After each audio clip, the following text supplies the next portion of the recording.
नमस्कार दोस्तों।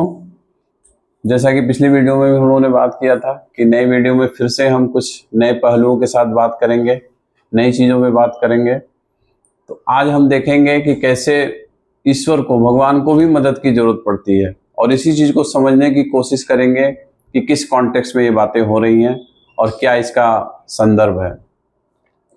तो दोस्तों, एक स्टेटमेंट है कि सबको एक दूसरे की मदद की ज़रूरत पड़ती है। आजकल क्या है, समाज में एक एटीट्यूड एक वर्ड आ गया है जिसमें लोग, मतलब अगर हम बात करें तो एटीट्यूड कुछ नहीं है, इज समथिंग लाइक अहंकार का ही एक दूसरा रूप है। लोग ये सोचते हैं कि मैं यार बहुत कुछ हो गया हूँ, अहम ब्रह्मास्मि, और हमें अब मदद की जरूरत नहीं है। ऐसा नहीं है। लोगों के पहलू पे बाद में आएंगे, पहले हम इसको भगवान श्री राम से कनेक्ट करने की कोशिश करते हैं और समझने की कोशिश करते हैं।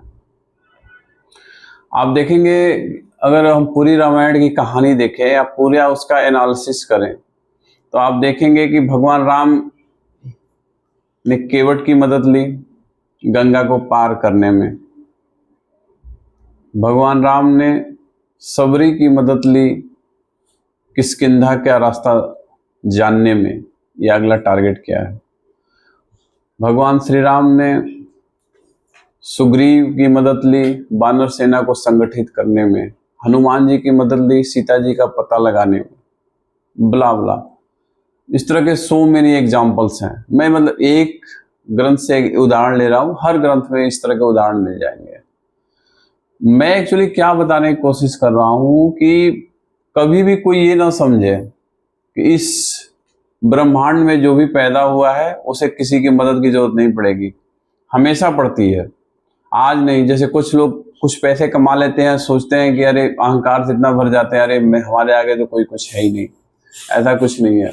सबको मदद की जरूरत पड़ेगी। बहुत बड़े बड़े पूंजीपति आए, उन्हें भी मदद की जरूरत पड़ी। किसी भी और तरह की मदद हो सकती है। मैं ये नहीं कर रहा हूँ किसी को आर्थिक मदद की जरूरत है, मानसिक मदद की जरूरत हो सकती है, आध्यात्मिक मदद की जरूरत हो सकती है, धन की मदद की जरूरत हो सकती है, साथ की जरूरत हो सकती है, साहित्यिक मदद हो सकती है, एक किसी को सही सजेशन देना हो, इस तरह की मदद की जरूरत पड़ सकती है। लेकिन मदद की जरूरत तो पड़ेगी ही पड़ेगी। स्टैंड अलोन तो कोई कॉन्सेप्ट ही नहीं है।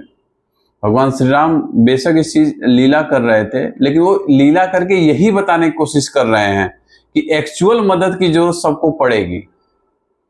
ऐसा नहीं, वो तो ईश्वर है, पार ब्रह्म परमेश्वर है, वो तो सब कुछ अपने आप में, वो पूरे ब्रह्मांड से भी ऊपर है।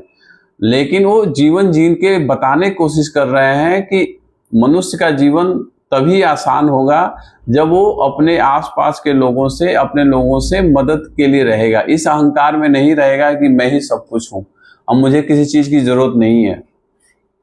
इस चीज को ही बस मुझे समझाना था कि इस तरह के जो भी एटीट्यूड्स हैं वो शायद हमारे अपने पर्सनल डेवलपमेंट के लिए, अपने सामाजिक ताने बाने के लिए, पारिवारिक ताने बाने में के लिए प्रॉब्लमेटिक हो जाते हैं। तो ये चीज़ अगर एटीट्यूड निकल जाए और ये लग जाए कि नहीं, मैं भी एक छोटा सा इंसान हूँ, छोटा सा प्राणी हूँ जो इस पृथ्वी पे अपने कुछ टाइम के लिए अपने रोल को प्ले करने के लिए आया हूँ, और ये थोड़ी सी बात, अगर आध्यात्मिक बात थोड़ी सी समझ में आ जाए तो आप देखेंगे कि लोग खुद ब खुद इस चीज़ से बाहर आ जाएंगे। और कभी भी ये अहम ब्रह्मास्मि वाला भाव आएगा ही नहीं कि मैं ही ब्रह्म हूँ, मैं ही सब कुछ हूँ। उसे लगेगा कि मैं बहुत एक छोटा सा एक कलाकार हूँ इस रंगमंच का, और आना है, थोड़े टाइम बाद चले जाना है। तो दोस्तों, इन्हीं छोटी बातों के साथ हम लोग आज इस कार्यक्रम को समापन की ओर ले जा रहे हैं। नेक्स्ट वीडियो में फिर से कुछ नई बातों के साथ, कुछ नए तथ्य और पहलुओं के साथ आपके साथ फिर रूबरू होंगे। तब तक के लिए दोस्तों, नमस्कार।